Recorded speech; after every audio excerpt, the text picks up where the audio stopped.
very fantastic front-to-back team fight-oriented composition with the Orianna and multiple ball carriers. So we're going to be getting into this game right away for Gen.G versus T1 as the fan chants begin, Wolf. Feels like we're just at home, Valdez. Massive crowd here for Korea's two most popular teams, and they're both 1-1. They both were the successful LCK teams, unlike, unfortunately, for D+ and KT Roll. So they were dropping down to 0-1. They will not be playing in this 1-0 bracket. They're looking for their redemption against each other a little bit later on this evening. But I got to say, you know, this is the expected result. Gen.G were the favorites in their matchup. T1 were the favorites against Team Liquid. Was a little bit tougher than people expected it to be. Team Liquid definitely gave T1 a run for their money. But in this matchup here, anything goes. We have seen this go both ways so much. And I think when you look at T1's draft here, it's definitely one that you know is stock standard, you know is very strong. It's very meta. And Gen.G threw a bit of a curveball here with the Rumble top. It is Ignite that we are going to see here from Doran Peanut once again on this Kha'Zix. And then we'll, of course, see the blue start here. Ward goes down. Will not be cleared. Yeah. This is going to be a really fun start to the day, Wolf. We are starting off with Gen.G and T1 going head-to-head. Obviously, we had that excruciating draw show, which a lot of people had a lot of things to say about. But I think it's going to be really interesting when we do get to the best of threes afterwards. But yeah, we start off with Gen.G versus T1. Then we go into G2 versus Weibo. And we have so many amazing matchups for today, for the end of the day. It's just going to be a great time, Wolf. It really is. It's the World Championship in Korea, and we're very lucky to have that happen. And historically, Korea hasn't done as well in the Korean World Championships as they have outside of Korea, but we'll see if that changes here this time around, as the early game here for the Akali going to be a bit of a troublesome one into the Orianna. Of course, both of these junglers pathing towards the top side as we expected, starting red buff and blue buff respectively. We'll see how much pressure Doran can get down early in these early few levels with the Comet he's picked up here in that Ignite. And maybe Peanut can get something done or at least keep the attention away from the mid and bottom lanes. Yeah, absolutely. I just want to go back to this Akali pick in the mid lane. Chovy did play it a couple of times in solo queue, and he's definitely a guy that will pick up the Akali, the Silas. You know, he was someone who really thrived in that meta, so I'm not really surprised to see Chovy himself picking it. It's just that we haven't really seen the Akali in a little bit, but it's just so cool that he's like, okay, we're playing against T1. It's time for my Akali. Had some, well, not so great trades, it seems so far, but I'm sure he's going to be confident on this pick. But let's see how Faker can punish this, especially early on against the melee champ that is Akali. Yeah, just going to try to deny some further CSs. Doran. Okay, taking a massive chunk of damage there. Doran getting overheated as well. And we'll just back off of that one. Zeus getting a nice trade. Yeah, Doran not getting exactly what he wanted there. Now we're going to have a Scuttle Crab attempt here from Oner. Of course, they have tons of mid-prio with Faker getting that insane trade early. And, of course, Smite is there for Oner, so there's no way Peanut could take this one away. And that mid-prio already come up big. Delight going to try to come over here and punish, but Faker very wary of this. Yeah, I mean, there's only so much you can do with mid-prio if the enemy support is also going to come down into the mid lane, or come up, I should say, as now Keria is here. He's got a combo going as the rest of Gen.G is trying to come out and punish this, but it's actually T1 who are now in a 3v2 situation. Peanut has to flash away. Even Guma's joining the fight, and T1 are going to start this one off with a bang. They get first blood for Faker on the Orianna in that South River. And despite Delight being up here faster, there's just not enough health for Chovy. It's early game. Akali, his impact's going to be low. Faker has enough mana there, and T1 ultimately end up outnumbering them there. They will win the battle for the Scuttle. They'll pick up first blood for Faker as well, who put that pressure on early. And remember, Faker is recovering from a very weak end of the season where he had, of course, an injury, came back, wasn't mechanically looking as strong as he was in the first half of the season, but was still, the leadership was showing through. But in this early game here into the Akali, gets the advantage and helps them secure first blood and the double Scuttle. Yeah, now he's got blue buff. He's already completed a lost chapter. It's just going to make this lane even more annoying for Chovy. There's really not much he can do without flash down on CS. You know, this isn't the standard Chovy experience, if you will. So will be important to take a quicker or a further look on this lane in the future. of this game. But yeah, just trying to deny this bottom scuttle play, but it just goes awry. Yeah, it goes awry here, and those Chovy's that's sitting at sub-half health, and Delight is focused down early. Faker gets away here from Peanut, and this is just a numbers game you are not going to win without Peyz here. There's nothing you can do. There's just way too much damage output here, and Chovy just useless here at sub-half health, level 4. Not much they can do. Felt definitely a bit forced from the side of Gen.G, but let's see if they can turn this one around. They're certainly going to need to do that, as it looks like Zeus is a bit down on the farm on the top side. Doran doing a good job of, just getting some of that early pressure here for the Rumble in this lane. Yeah, Doran, no assists here from Peanut just yet. You can see the CS advantage, though. Definitely you could feel it. Oner going to come up here. Neither jungler level 6 just yet.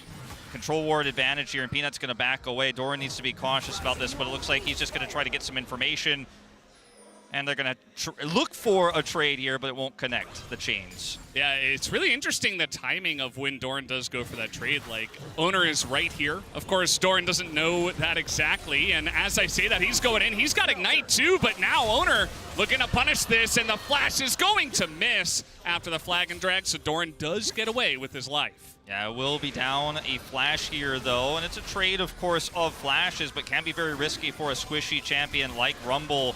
Gen.G going to try to turn this into a bottom side play here, and it looked for a moment like perhaps Doran wasn't aware of this, but wanted to be a little bit of a juicy target here to keep Oner a little bit occupied, try to force him out so they could identify for sure he was up there. They didn't have that control ward. It was T1's control ward there on the top of the river, so they just didn't have 100% of an idea where Oner was. They can draw him out, confirm the dragon. So basically flash trade here plus dragon for Gen.G. Yeah, definitely pretty necessary after the way that first play did go for Gen.G. So let's see what they can do with this one. As Chovy, you can feel the pressure already. Faker not completing the item just yet, but still able to put on an immense amount of pressure and has enjoyed now basically 15, 14 CS lead just about. And now Oner looking to invade the jungle against Kha'zix here. And a little play down on the bottom side to flash away at the same time, but we got Oner looking for the solo, and he's just gonna dunk onto Peanut as Chovy also getting into the action, not to be left out, but doesn't amount to too much for him. But Oner, man, he's able to pick up the solo. The timing of this is so perfect for Oner, as he's able to get the smite, grab level 6, and then has the all-in opportunity, denying Peanut his own level 6 there, has a massive advantage here in this early game, and will just simply be able to take him out. And 2 kills here to 0. Yes, you got the Drake as Gen.G, but this was a huge momentum shift now for T1. Yeah, they're totally in the driver's seat at this moment in time. Peanut, kind of struggling, went in very deep on the river play. Now he's going to get invaded. Very nice timing on this invade from Oner. Yeah, exactly what I'm talking about. He identifies, okay, I've got the opportunity to come in here and smite, steal this away, drops the ward in, hits level 6, can cataclysm him and take it out. It's about as basic as it gets, but it's the knowledge of the timing that Peanut would be there. They're both level 5. He knows he has this window. It's not even that risky here for Oner, but he comes up with a big reward. Yeah, now take a look at this. I mean, Peanut, he does say level 6, but he walks over a ward. T1 knows that they are going for this Rift Herald, and it does look like they are looking to sidle on up to this one, but actually not going to challenge it. So Gen.G will be able to pick up a Rift Herald pretty much for free on that top side with a big rotation from their bottom lane. Yeah, so 2 neutral objectives going over to Gen.G here, and T1 looked like they were going to contest, even Guma rotating over, so they won't be able to turn this into a plate trade on the bottom side. Either Peyz and Delight are rotating back down there, so T1 coming up a little bit empty there after that kill in the jungle. Chovy being shadowed here by Keria, who is looking for maybe something. We'll see if Faker's Shockwave can find at least Chovy in this game, maybe more as the game does come along. Chovy is looking for the play now. Perfect timing as Keria is not here. The Shuriken is going to land, but Faker doesn't really seem to care as he's just got that refill bill ticking, and he's able to back away. Didn't even have to go into Merc Treads. Just straight up Sword Pen Boots. He is not scared of Chovy at all.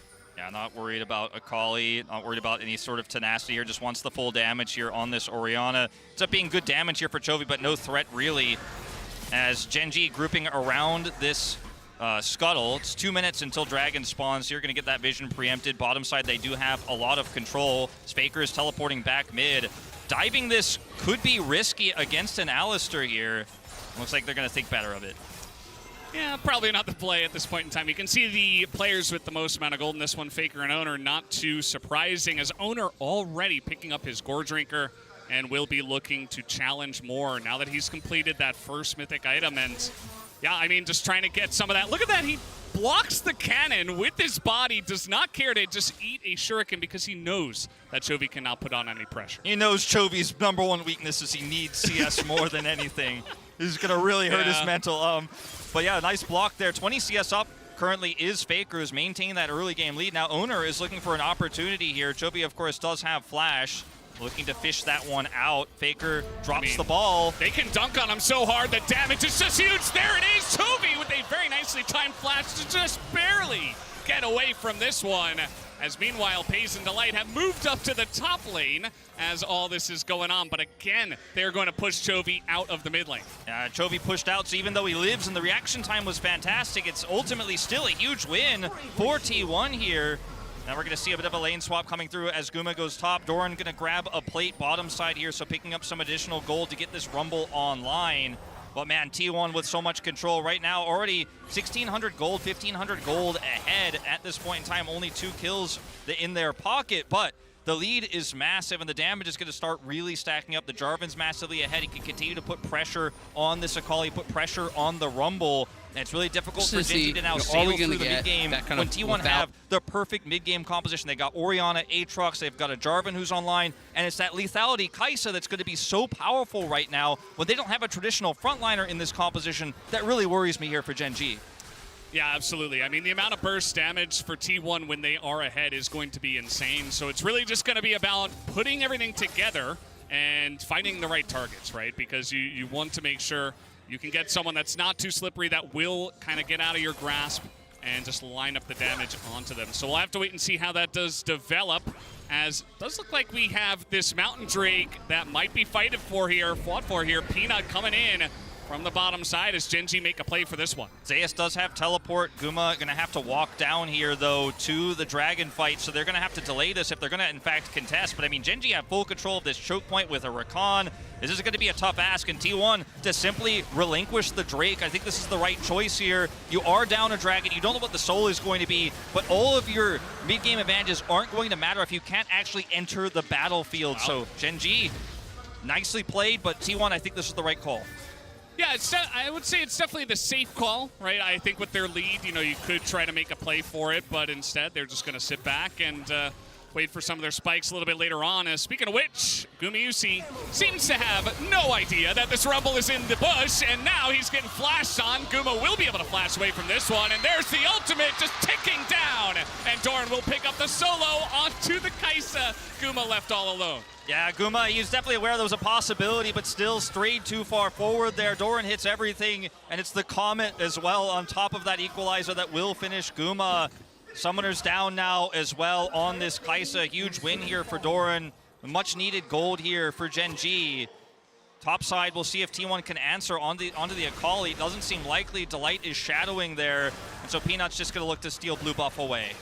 Yeah, it's kind of interesting how that one all came together. There have been so many swaps in the lanes, kind of started by Gen.G and trying to make plays on the objectives. They had their bot lane in the top side, and it did feel like T1 was trying to catch up to that, and it ended up with this weird matchup of the Guma versus Doran, and that was not one that Guma wanted to go for. So you can see in terms of turret plates has been pretty even so far. So even though T1 did get that early lead, Gen.G are sticking in this one. See Guma very aware of the possibility of this, but just needs to go up and catch that wave and doesn't expect Doran popping out with that much damage. The equalizer's well aimed. Comet connects, and that's enough to take Guma out.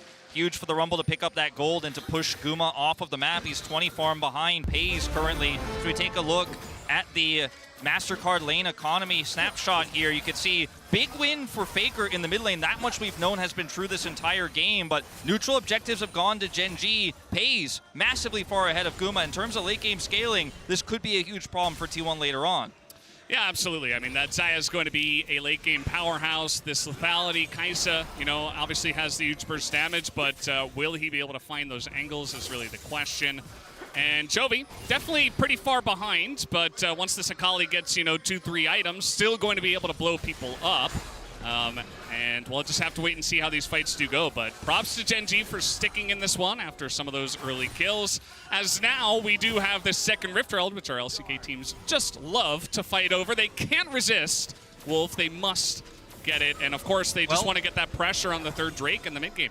Gen.G were able to get that second Drake, you know, without a fight from T1 because they had such great positional advantage. They can't say the same about this Herald here. And again, T1's mid-game power is spiking so hard right now. They're only up 700 gold here, but the items they have on the carries they have are just so deadly. They're going to actually take this turret, maybe more. Peyz is just eating the damage. I mean, he just sits on the ball, and Faker says, thank you very much, I will eat that one, and picks up a second kill for himself. Peyz not respecting the damage. I was going to say, I mean, Gen.G, they knew where to fight their bottom side battle on the Dragon to get that control and then take that without a fight. They looked like they were going to give up this Herald, but they went for a late contest on the turret, and T1 are going to get more than just that kill on Peyz in the turret. They're going to look for their Rift Herald now. Peanut has the opportunity to steal here, potentially.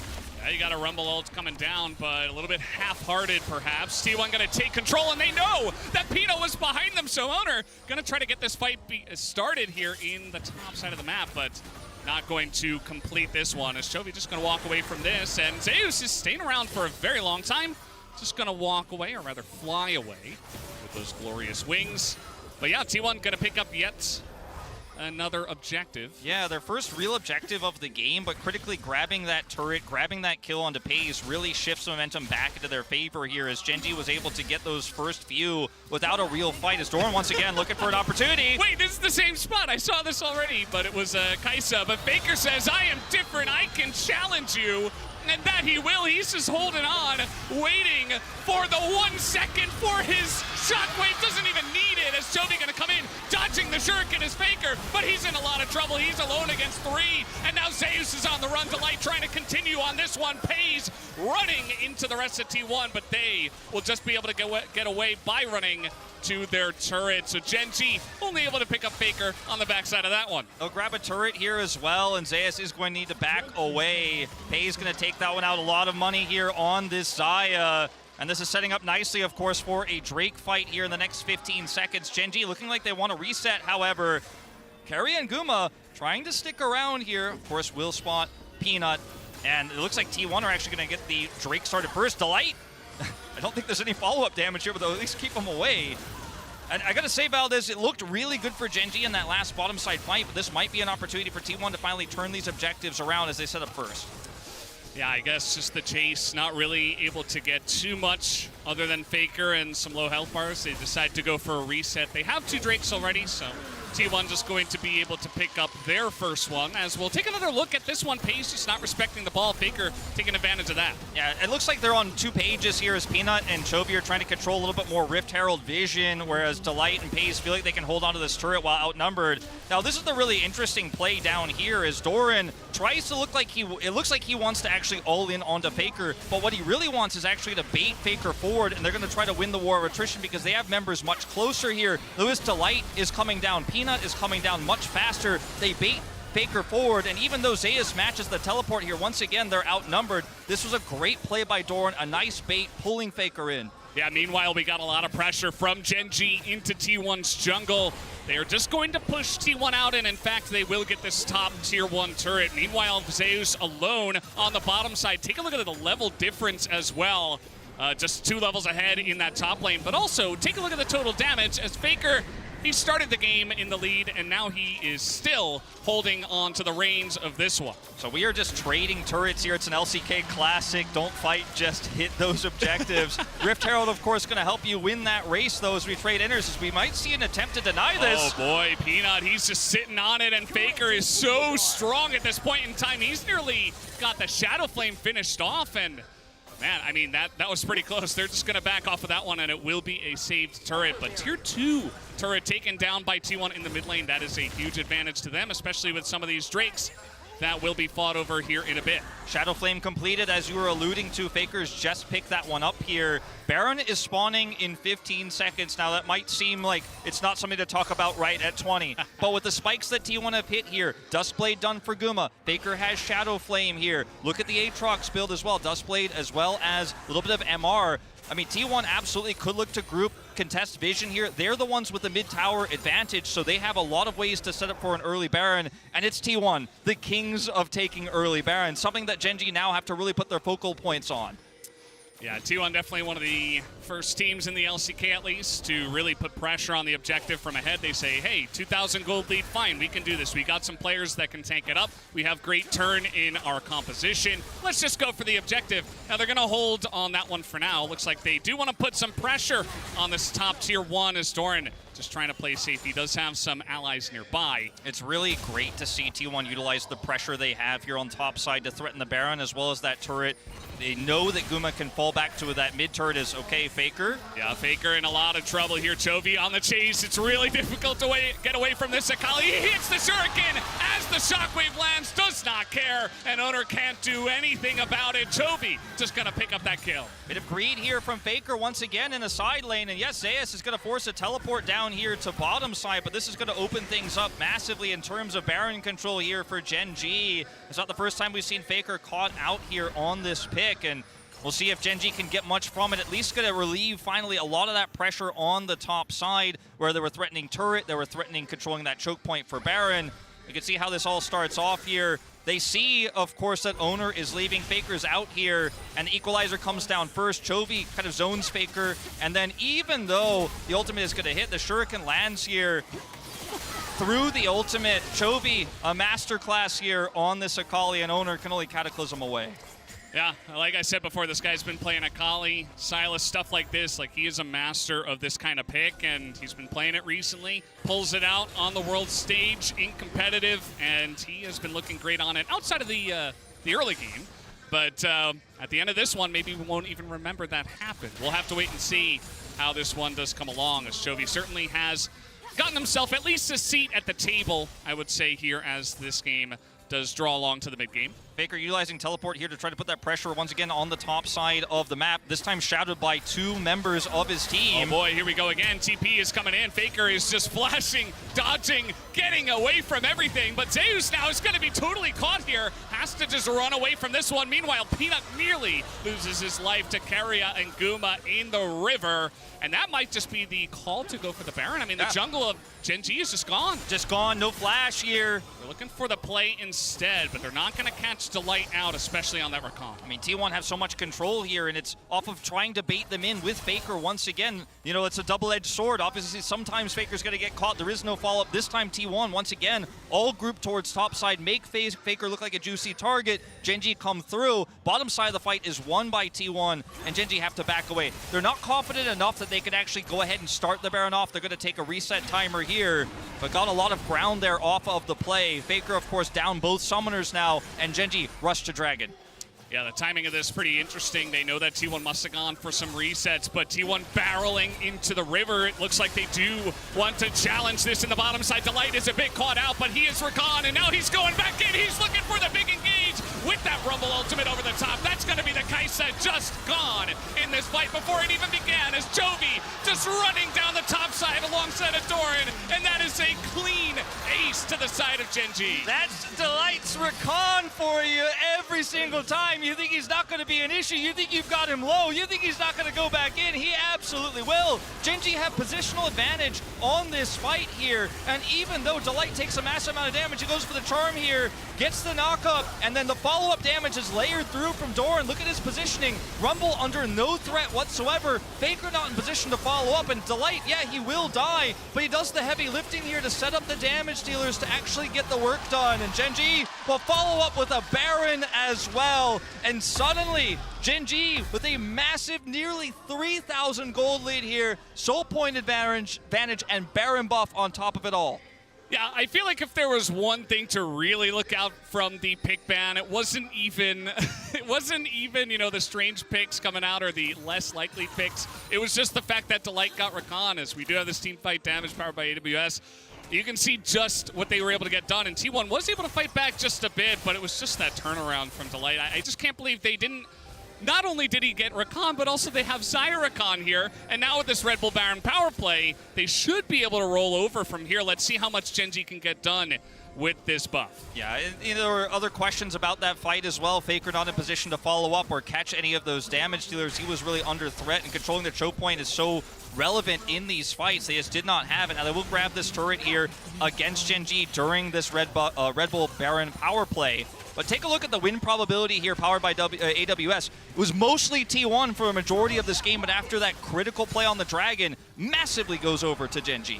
Yeah, you can see Gen.G had some little spikes there where they were fighting back, you know, perhaps when Chovy was picking up kills and stuff like that. But this one might just be the straw that broke the camel's back. Let's see what they can get done with this, as some push in the bottom side as well as mid, but nothing really brewing in terms of a big push from the side of Gen.G. So they do have this Baron, but taking their time with it for now. Yeah, a lot of turrets already removed from the map, so looking now to push this inner down in mid. Chovy pushing the top inner as well. That's going to push that power play much higher here, as you can see, trying to get all three inners. They're set up for it. Akali in the side. They could grab this one, then rotate over. They still have a whole minute left on this Baron, and there's just not much T1 can do here. They have decent wave clear, obviously, with this Orianna, so they're just going to have to sit back and lose their turrets here, and Gen.G going to use this extra prio here to probably set up vision around the bottom side of the map here for what is going to be the Cloud Soul fight.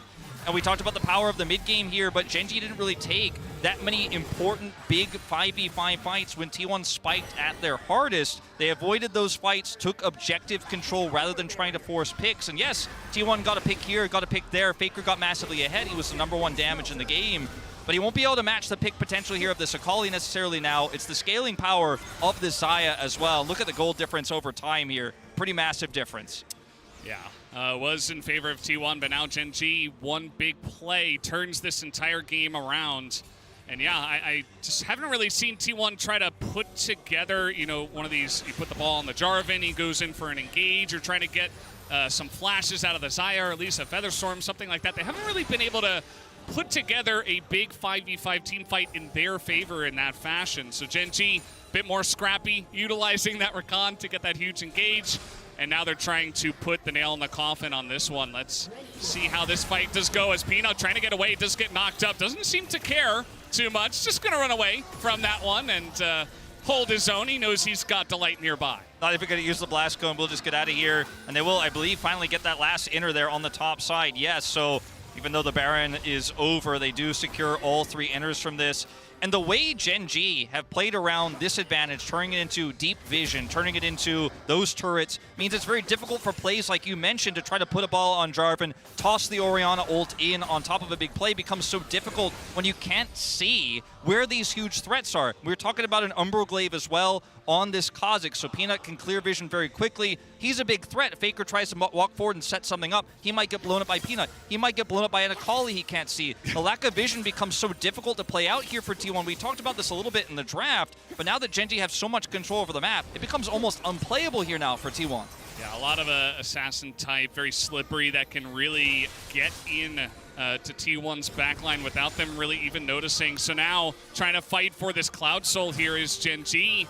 I think they're making a big stance saying, okay, this should be ours. Look at the vision right now. There is the one control word for T1 on the right.